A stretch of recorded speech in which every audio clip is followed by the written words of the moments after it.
教小朋友2個、5個、10個一數嘅時候咧，我哋都可以使用十格框嚟幫助嘅。咁就係可以將2個十格框咧左右擺埋一齊。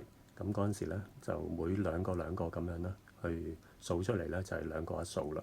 咁而咁樣就可以幫助小朋友咧，除咗唱數之外咧，亦都可以同時留意到數嘅量嘅關係嘅。咁而5個一數又點呢？我哋就可以將2個十格框咧上下擺埋一齊啦。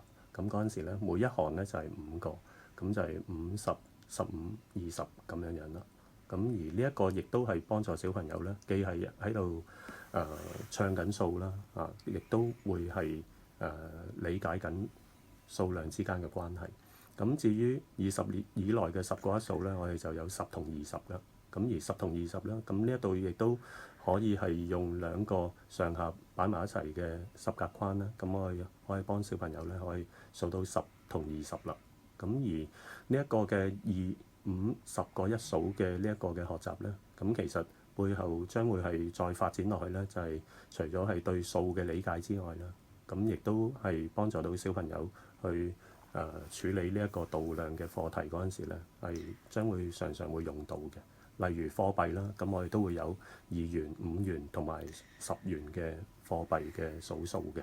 咁當然去到小學嘅時候咧，譬如話重量啊、容量啊等等其他嘅度量嘅課題咧，都將會係常常咁樣用到咧每2個、5個、10個一數嘅呢一個數數技巧嘅。